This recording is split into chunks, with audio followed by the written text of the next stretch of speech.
In this chapter, our focus will be on the social dimension of religion. Even though religion as a phenomenon is concerned with the ways in which human beings relate to the sacred, it is not only an otherworldly phenomenon. Religion is also a social phenomenon. There are a number of ways in which religion is social. In the first place, religious people live in larger society, and their beliefs and ritual forms affect how they relate to one another in society. Secondly, most religions are organized in the context of groups, and the group is the basic unit of all social life. So religious communities essentially are social groups. Thirdly, some sociologists would argue that religious beliefs do not only reflect people's understanding of sacred realities, but also their perception of their social realities.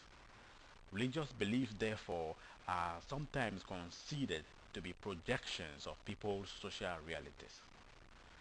Finally, one way in which religion can be viewed as a social phenomenon is the fact that religion produces and reinforces values that guide how humans behave socially.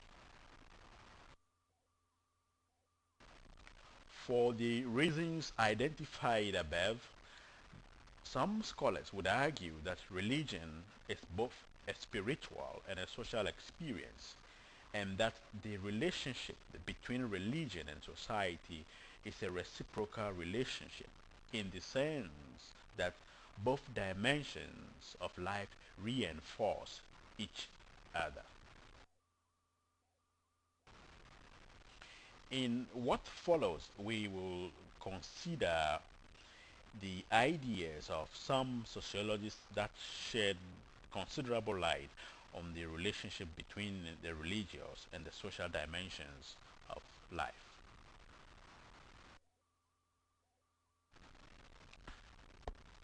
The main concern of sociologists who are interested in religion is to investigate the social correlates of religion. The expression social correlates is used by sociologists to refer to the relationship between societal life and religious forms and expressions.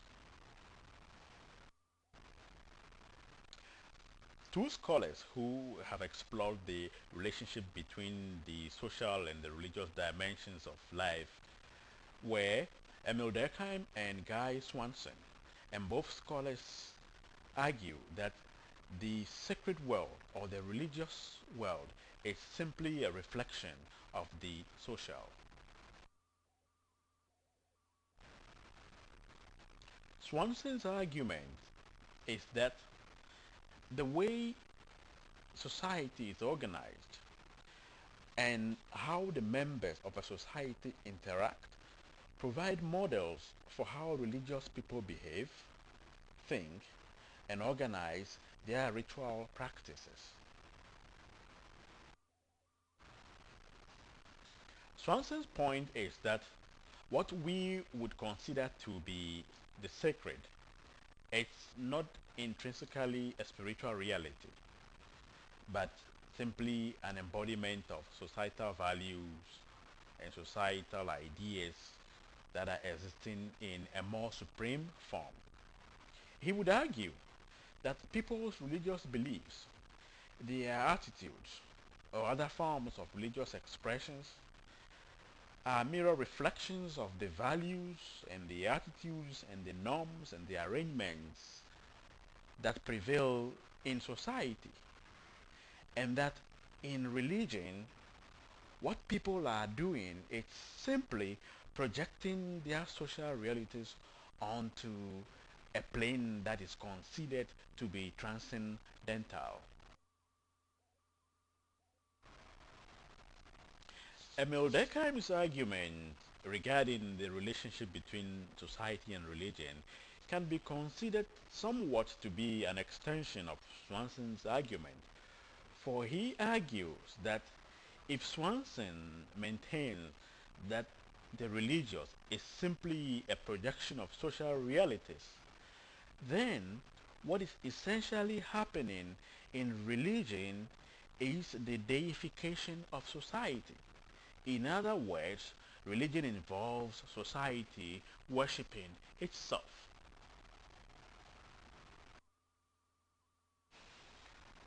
Yeah, to illustrate his argument, Emil Durkheim uses the practice and the principles underlying the worship of totems in what he considered to be primitive or earlier human societies.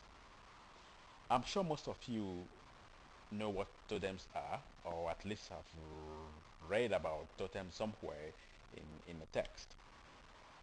These are either animals or plants that are considered to be sacred by their communities and treated with so much respect and so much reverence. Sometimes there are rules that guide how human beings should relate to these animals. And sometimes these rules also relate to how human beings would relate to each other within their communities. Durkheim argues that these totems are not simply animals or plants. They are symbolic representations of their societies. And in actual fact, if you would critically reflect on the totemic practice and the principles underlying it, sometimes people have the totems tattooed on their bodies as a symbolic representation of their identities.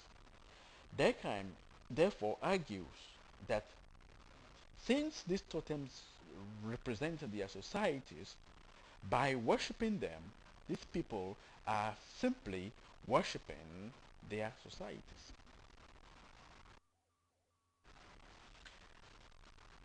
Another scholar who has explored the connection between the religious and the social is the German philosopher, historian, and sociologist known as Karl Marx.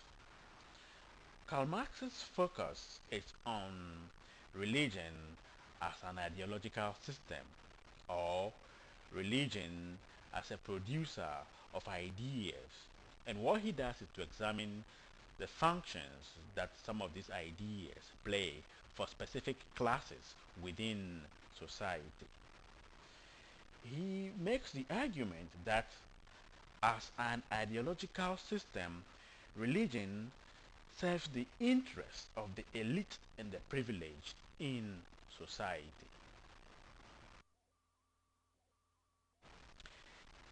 Karl Marx identifies two main dimensions of society. One dimension is what he refers to as the superstructure of society. According to Karl Marx, the superstructure of a society comprises those aspects of society that produce ideas which inform our consciousness. That is religion, education, and law. They produce ideas, they produce values that inform how we perceive reality and how we perceive ourselves. The other dimension of society is what he calls the substructure or the base, which he says comprises of land, capital, and the men and women who control the production of goods and services. So for him, these are the two dimensions of society. Karl Marx then goes on to identify the relationship between these two structures or these two dimensions in society. And what he identified is the fact that the superstructure depends on the substructure. In other words, those who control society's economy control everything else in society. They control the institutions that produce ideas in society. Karl Marx also notes that there are two main classes in society. One class he refers to as the bourgeoisie, that is the rich and the powerful people in society who own the businesses. And the other class he refers to as the proletariat, that's the poor working class people. So for Karl Marx, society does not only have two dimensions, the superstructure and the substructure, but also society is made up of two main classes, the bourgeoisie and the proletariat. Now, the two classes that Karl Marx identifies, that the bourgeoisie and the proletariat, have conflicting interests. Naturally, bourgeoisies, being business people, are motivated by profit and the need to maintain their privilege in society. And they constantly seek to exploit the working classes and to keep them in their subordinate positions. Whilst on the other hand, the proletariat or the working classes who are naturally dissatisfied always seek better living conditions. And so these are two groups in society that have conflicting interests.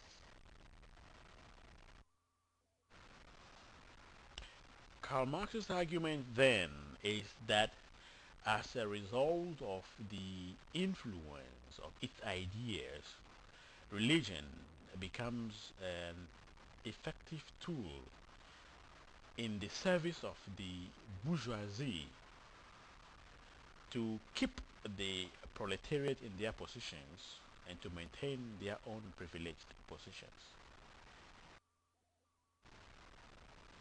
Karl Marx then goes on to explain into details how exactly religion could be used as an ideological tool in the hands of the elite of societies. According to Karl Marx, a clue to understanding how religion is a tool in the hands of the bourgeoisie lies in the values that religion instills in religious people.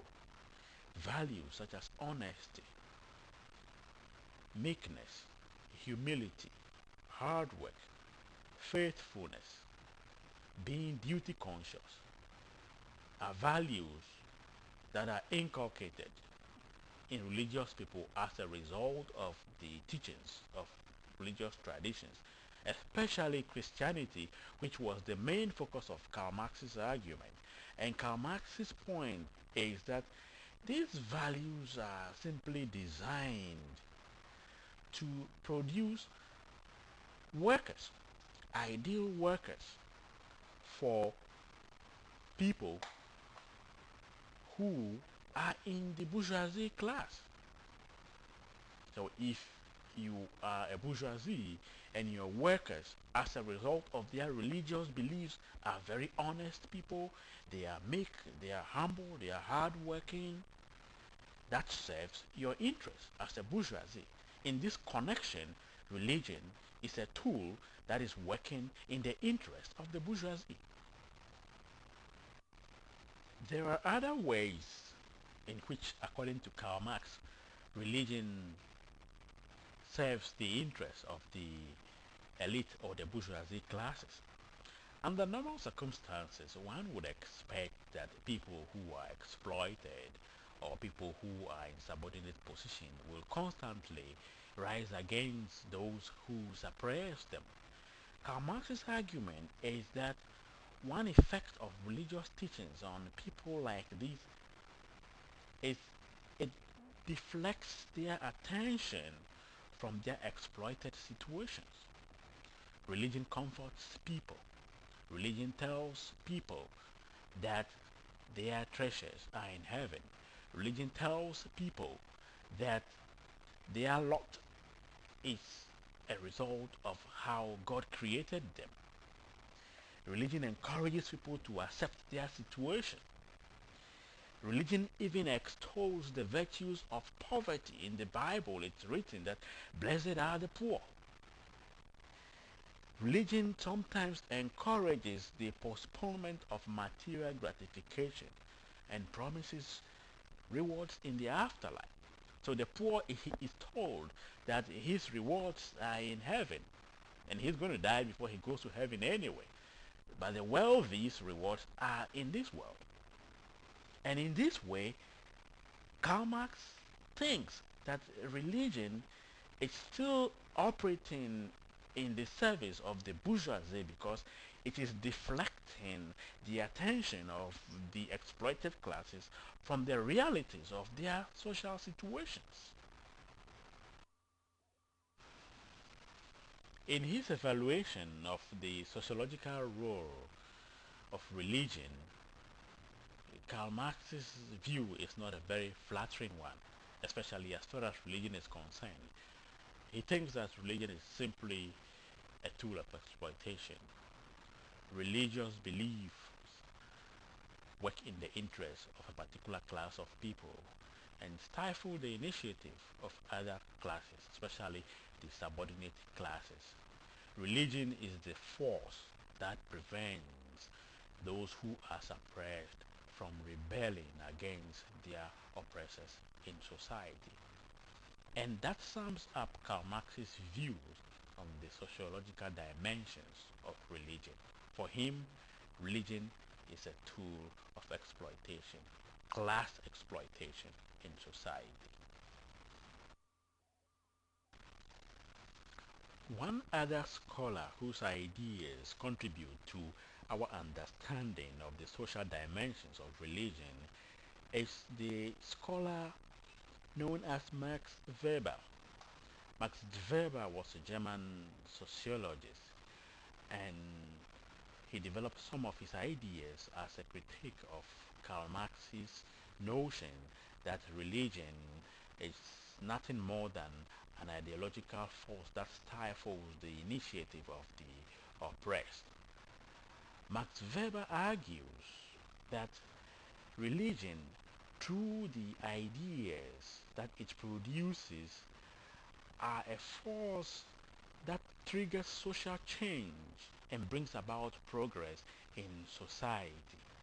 And he devoted much of his career to demonstrating how religious traditions, especially Christianity, promotes social progress through the influence of its ideas on its followers.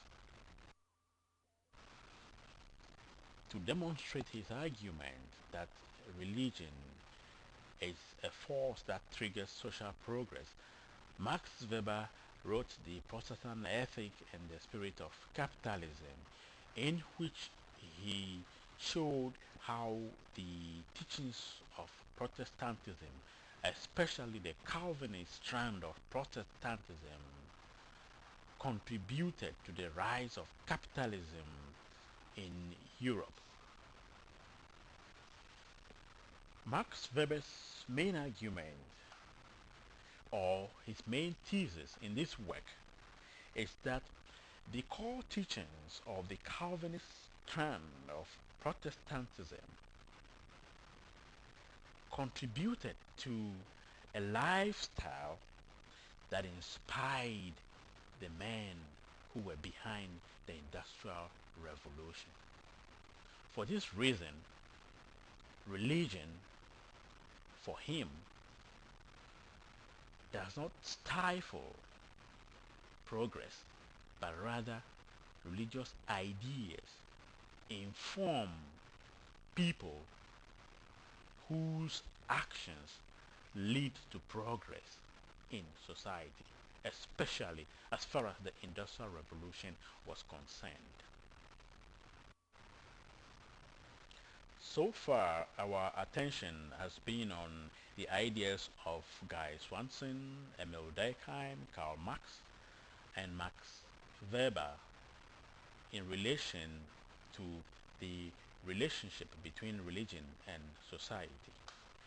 Another social dimension of religion is that Religious belief and practice take place in the context of communities or groups. And in what follows, we will look at the various types of religious communities that we have in society and how these differ from one to the other. We can identify three forms of communal expressions or group expressions of religion, or three forms of religious communities. We have natural religious communities, voluntary religious communities, and founded religious communities. One point we need to note here is the fact that these categories or these types of religious communities are not always clearly cut or distinct forms. Their features often overlap. And so we will sometimes have natural religious communities and voluntary religious communities and founded religions sharing certain features. Let's begin with the natural religious communities. The first thing we can identify about natural religious communities is the fact that their beliefs and practices are not based on founders or revelations of specific founders.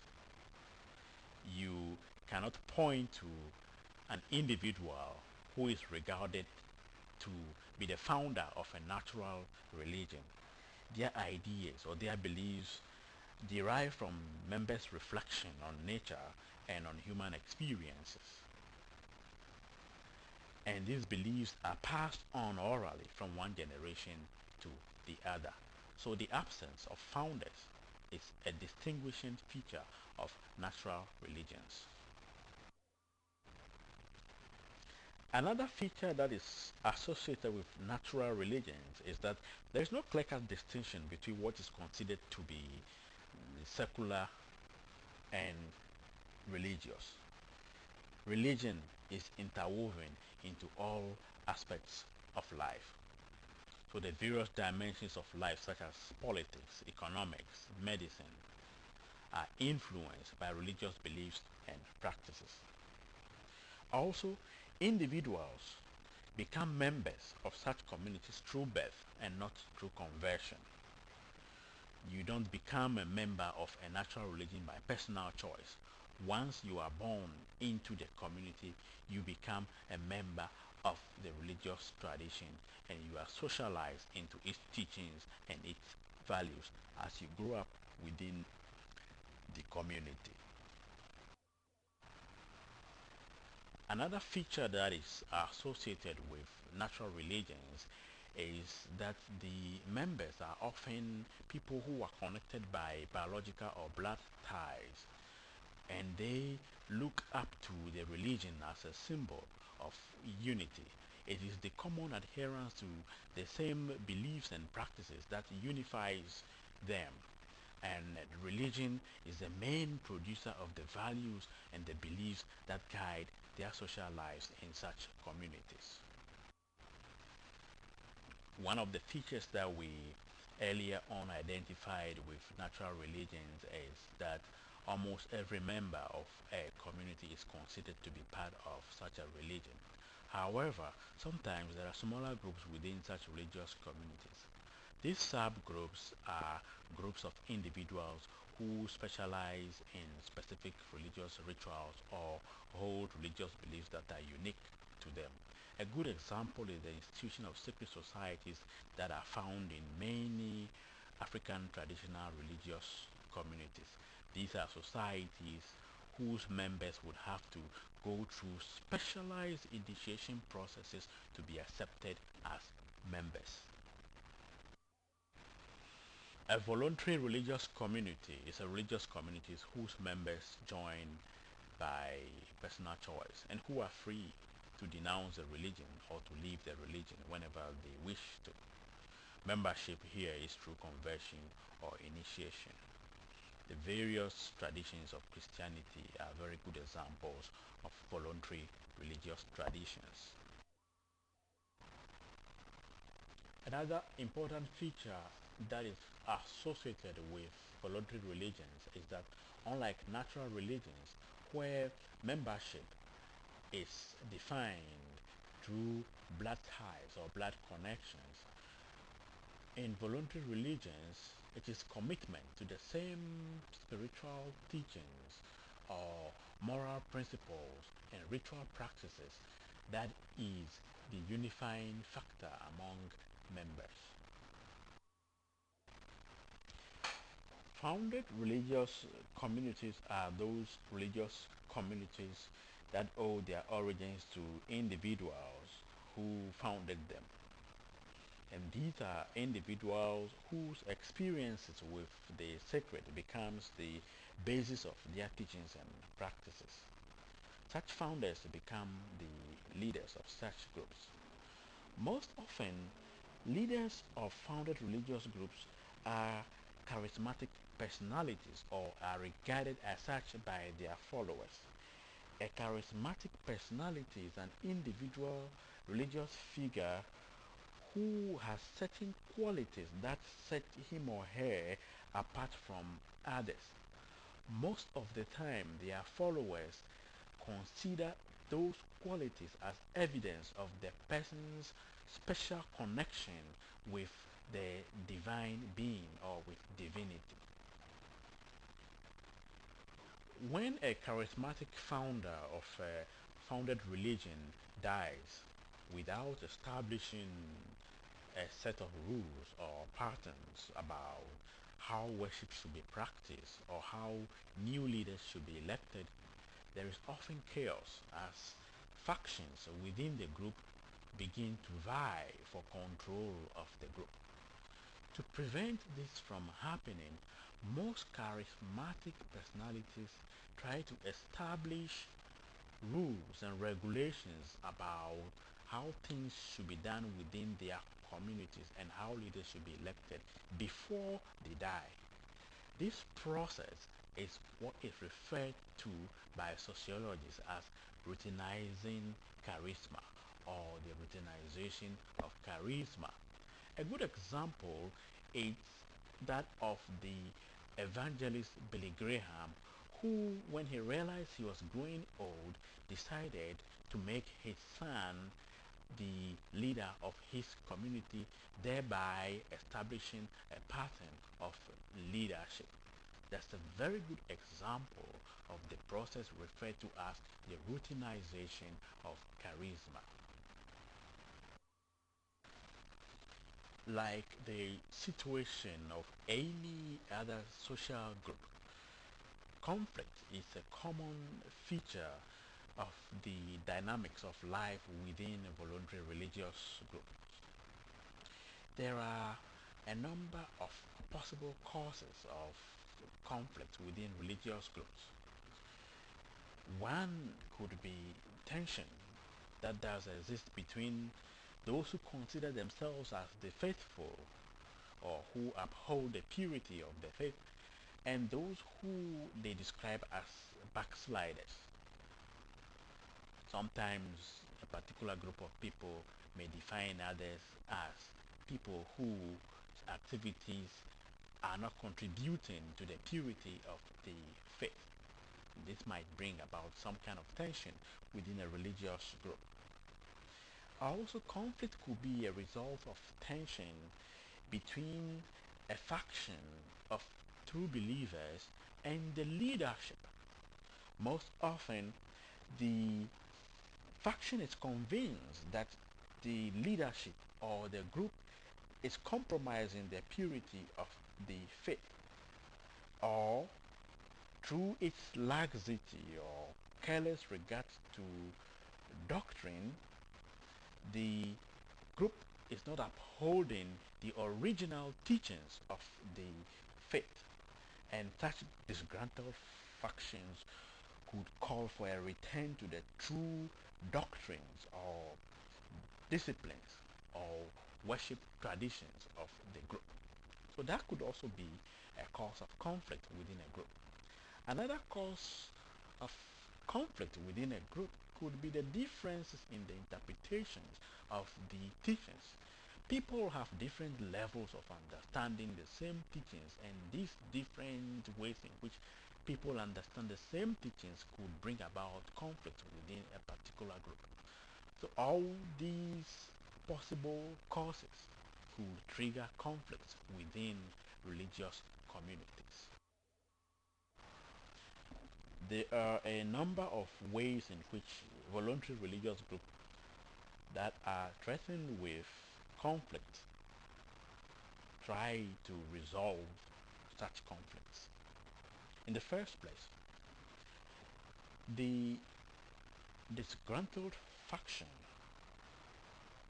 that triggers a conflict within a group may be shown their mistake and made to reconcile their positions and brought back into conformity with the majority of the group.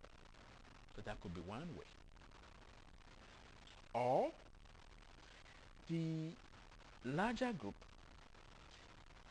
might accept the views of the faction and accommodate their concerns and make changes or reform its practices to prevent that faction from breaking away.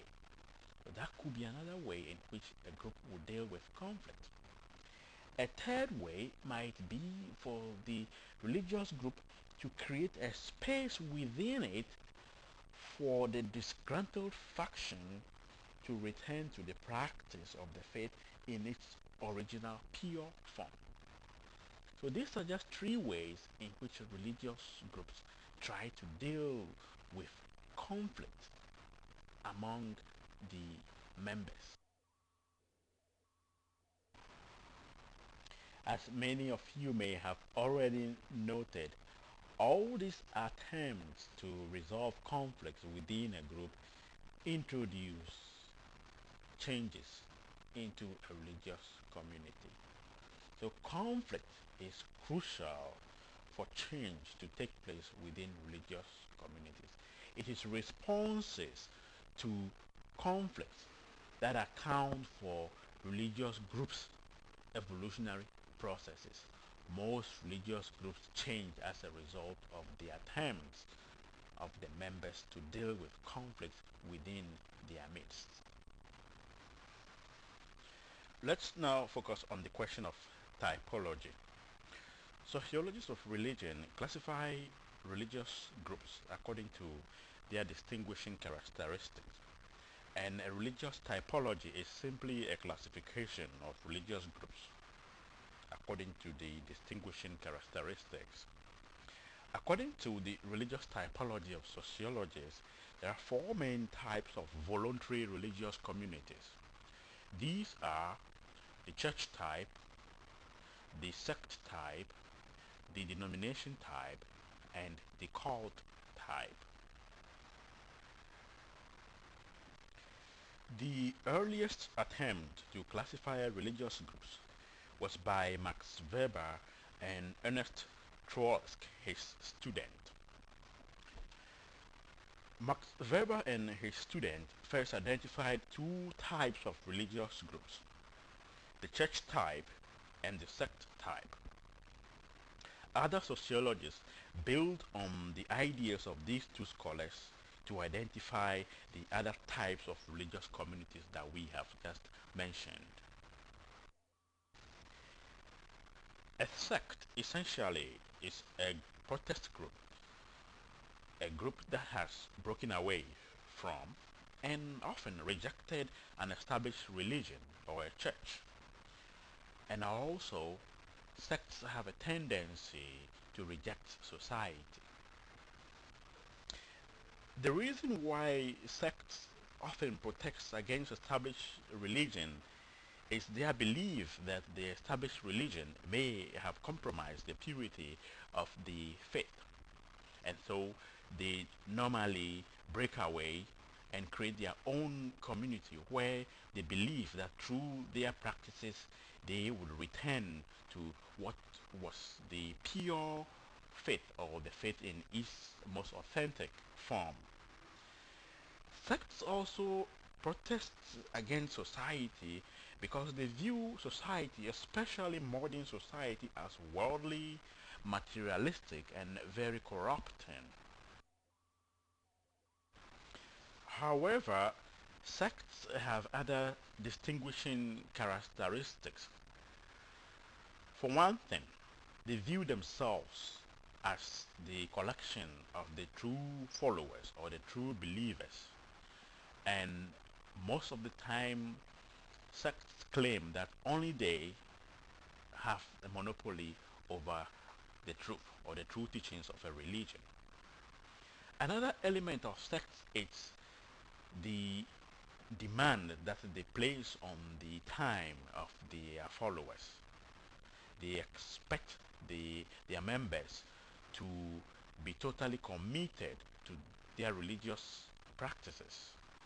And those who deviate from the teachings or the rules or the regulations are often expelled from the group.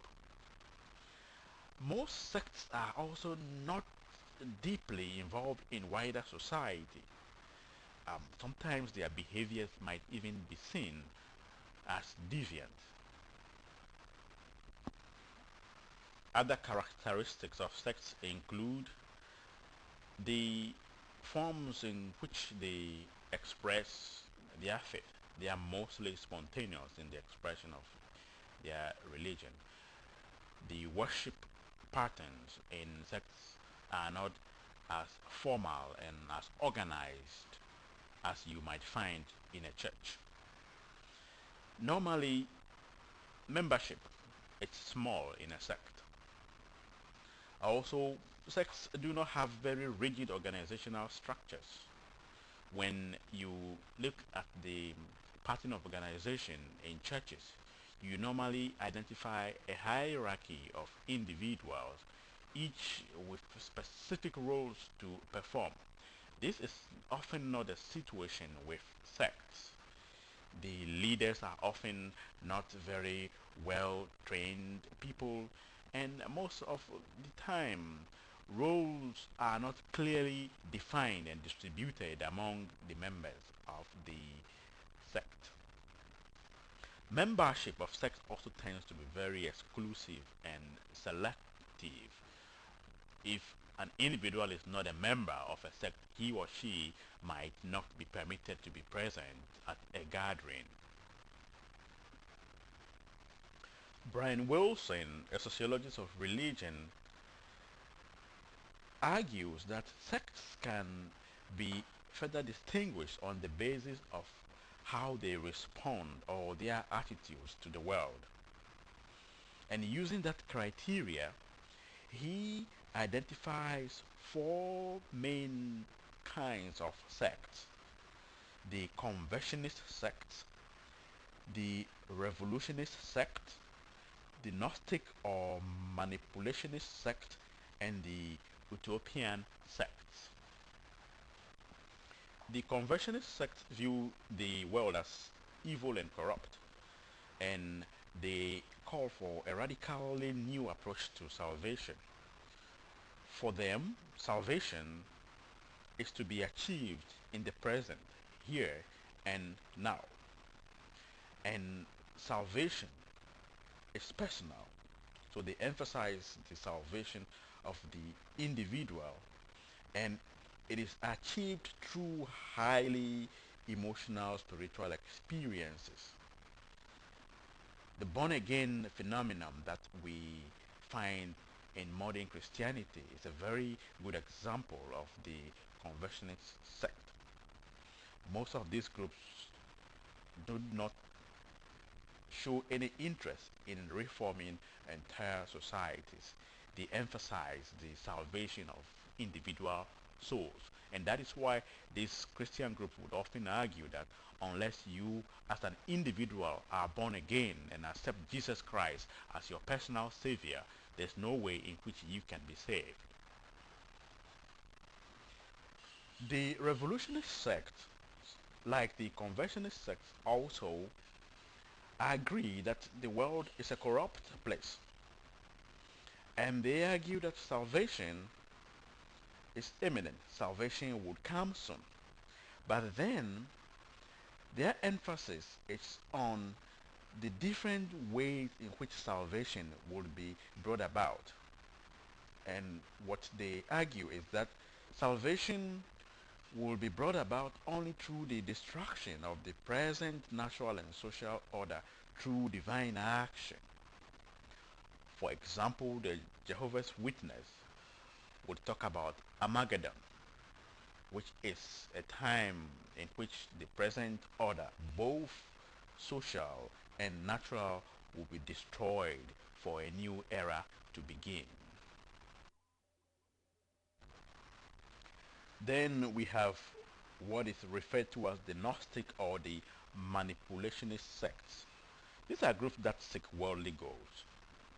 Salvation for them is not defined in other worldly terms. And so they are normally not withdrawn from society, neither are they indifferent to society.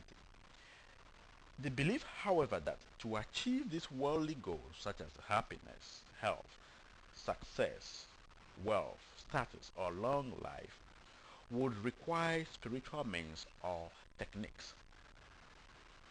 And so most of them engage in spiritual techniques with a view to achieving worldly goals.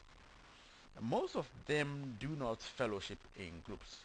Their memberships are often loose. They are made up of individuals who practice their teachings and their beliefs within the domains of their own homes and only meet occasionally as a group. Examples of these groups are the Deep Ecology groups, the Church of Scientology, and Transcendental Meditation. The last group identified by Brian Wilson, the Utopian sects, are sects that believe that the present society is very corrupt and full of evil, and so must be completely reorganized by them according to a certain divine scheme. And so their efforts are geared towards creating entirely new communities, or what they refer to as the new world for their members. Aside from churches and sects, sociologists identify another type of religious community. This is the denomination, and the American sociologist neighbor is responsible for identifying this distinct religious type. Neighbor argues that denominations share elements with sects and churches, and so they represent the intermediary between these two groups. The last group in this typology we are considering are cults. Cults are new religious groups or religious groups that inaugurate and emphasize entirely new teachings. Over the last 3 or 4 decades, the world has seen the emergence of new religions everywhere.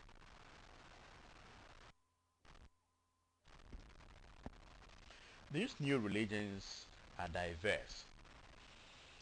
For example, some of them are entirely new religious groups, especially those that spring up within the fold of Christianity.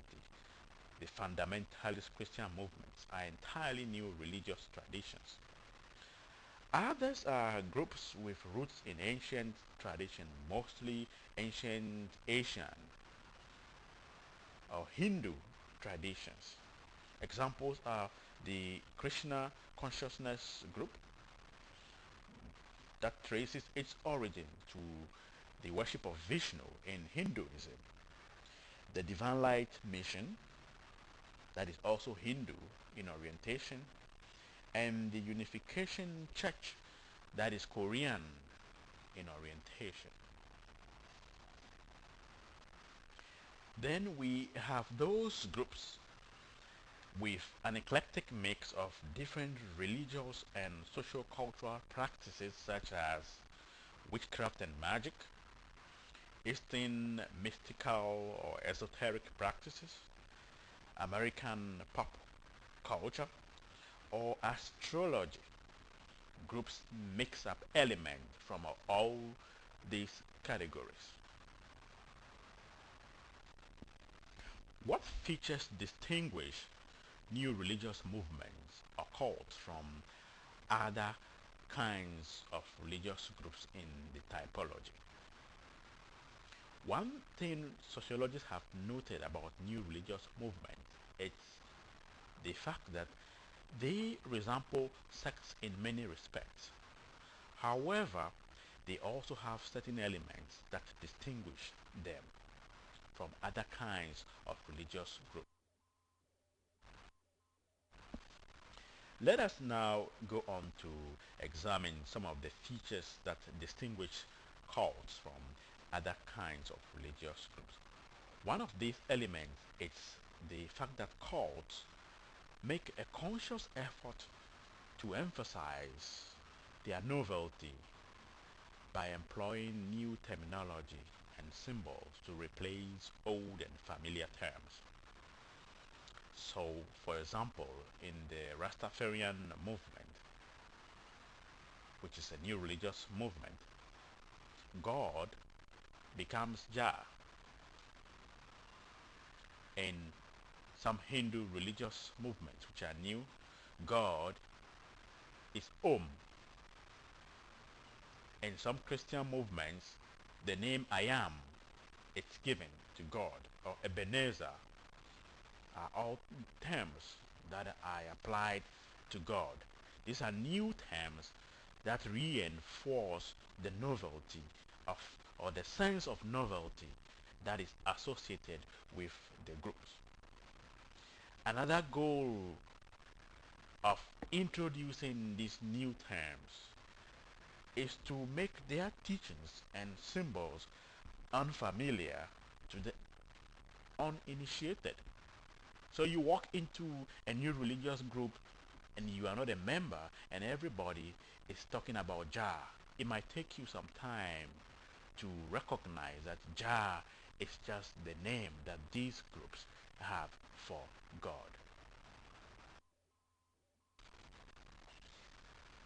Another element or another feature that is common to new religious groups is the fact that they originate and evolve around charismatic personalities, individuals whose charisma is often based on their claim of access to a supernatural being or a new revelation or an old and lost revelation that they have discovered.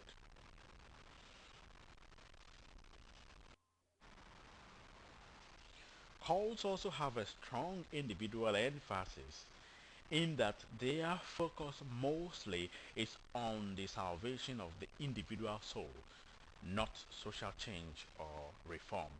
And that is why most of the time the membership of cults is often very loose. Individuals who do not meet regularly for group fellowship and yet consider themselves as members of such groups. Another feature of cults has to do with their locations. Cults are mostly associated with urban settings where they mostly attract the youth. This is one way, for example, in which a cult departs or is different from a sect. Most sects we will find are normally located in the rural areas or the countryside, whereas cults are normally found in the big cities. And in what follows, we will examine some of the reasons why cults decide to operate within big cities. One reason cults operate in big cities has to do with the novelty of their teachings. Most of these new teachings are often viewed by society as threatening, and so cults deliberately operate in urban settings where chances of finding recruits are higher because of the greater populations of people that we have in urban settings. Another explanation has to do with the anonymity or invisibility and isolation that is characteristic of urban life.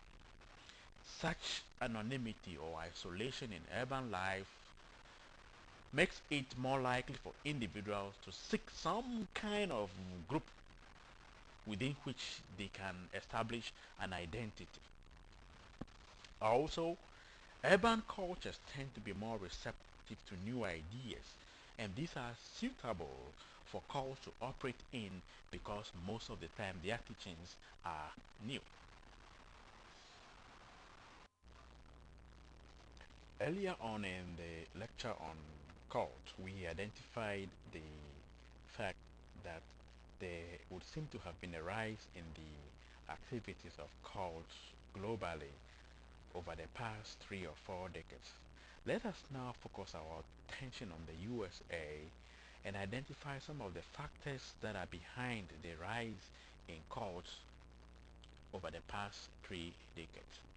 One of the most important factors is the dissatisfaction with old mainline churches or traditional orthodoxies among the youth.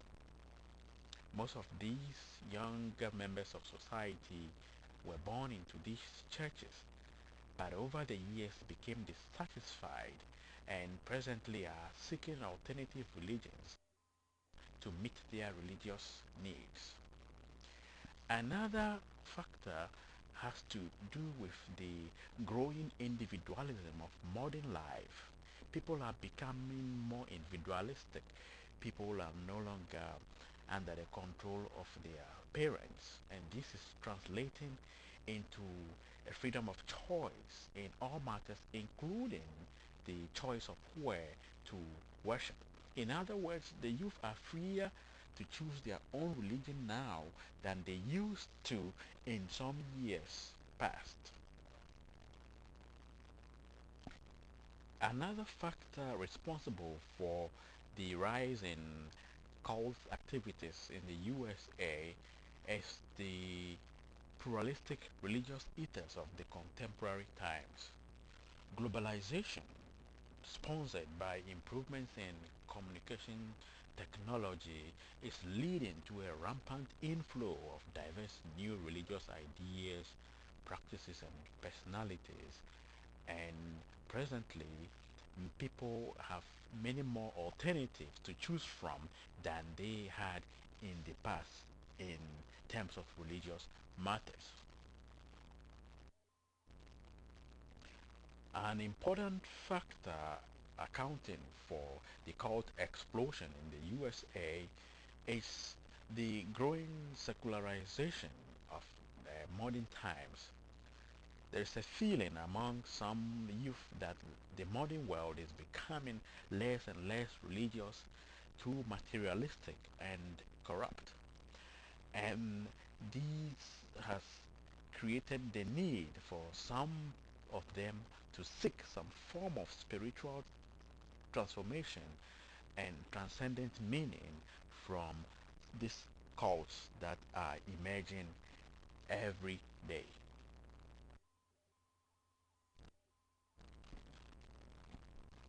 The search for community in an increasingly pluralistic and socially dislocated society is another factor that can help us to understand the growing appeal of cults among the youth of the USA today.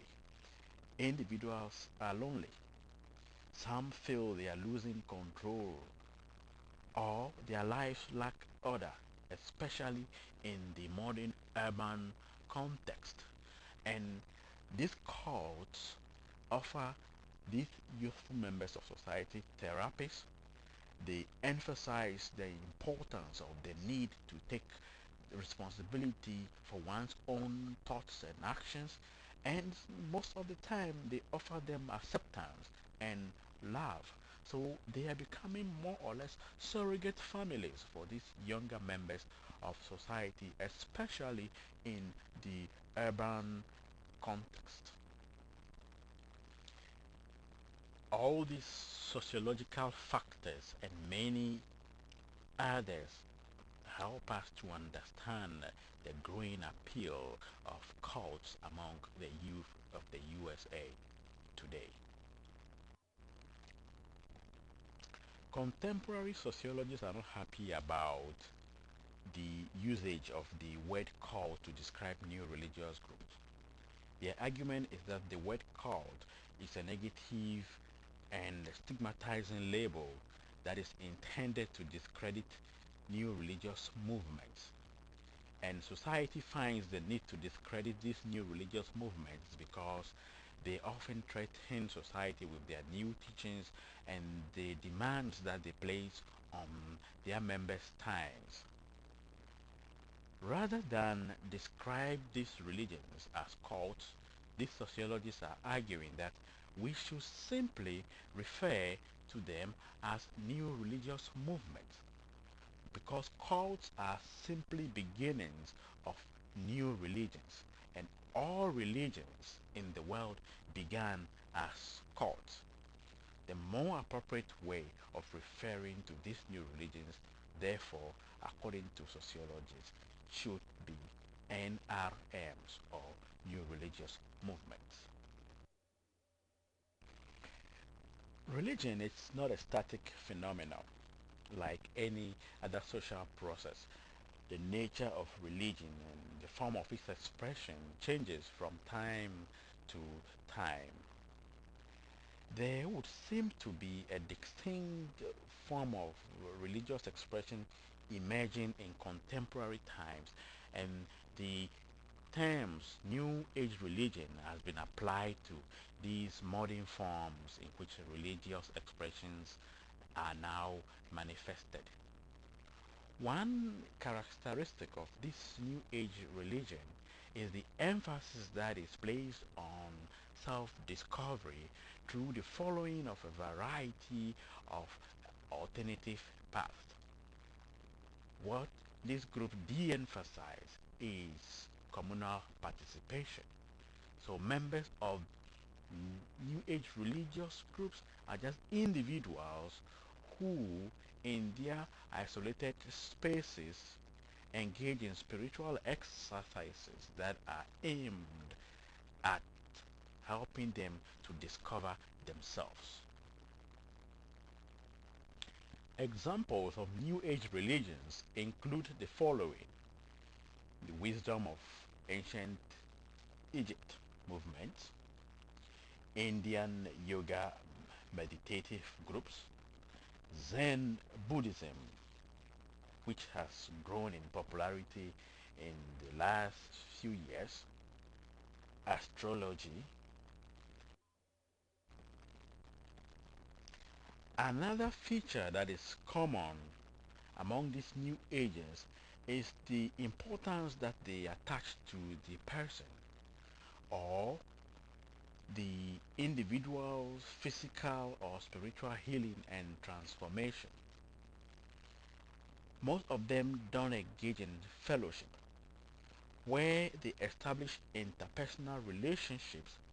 Such relationships are contracted mostly with individuals who they refer to as the master, the teacher, the guru, or the mentor, or the spiritual master who guides them in the values and the beliefs that are supposed to put them on the right track on the path to salvation.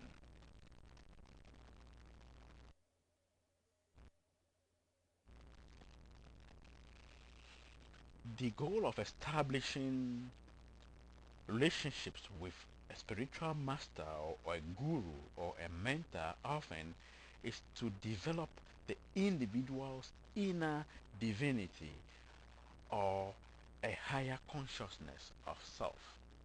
And this development translates into the achievement of an individual's worldly goals among these new ages.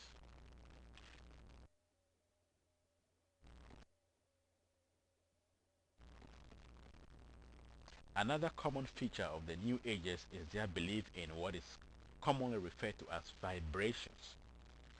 The emphasis is on a universal vibrational energy, a force that pervades the universe. And the idea is that one can tap into this force if he or she develops the divinity that is within him or her.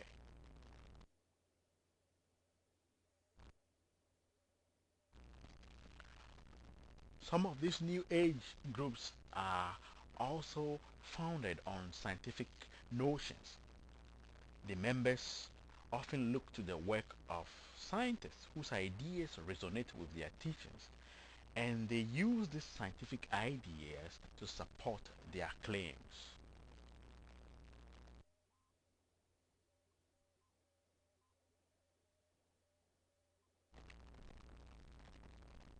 Finally, most of these new ages stress on the unity of the universe, by which they mean the interdependence or unity of all aspects of creation and the need to maintain harmony within the universe.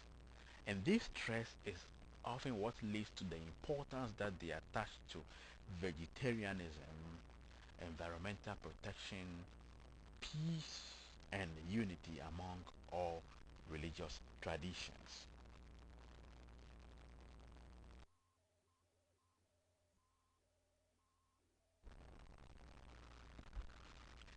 To conclude the lecture, let us sum up the main themes of the discussion in chapter 6. Religion is a social as well as a spiritual phenomenon, and there is a reciprocal relationship between the social aspect and the spiritual aspect of religion.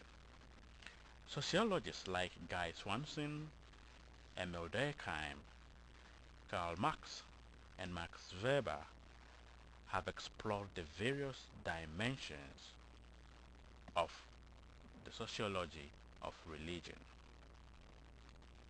As a social phenomenon, religion takes place within the context of groups, and sociologists classify religious groups according to their distinguishing characteristics. Also, as a social phenomenon, religion is not static. Religion is dynamic. As society evolves, religious expressions assume new forms as they seek to meet emerging needs of religious people. I am Dr. Albert Kafui Waku, Professor of African and Caribbean Religions, and I hope you have all enjoyed this lecture. Thank you.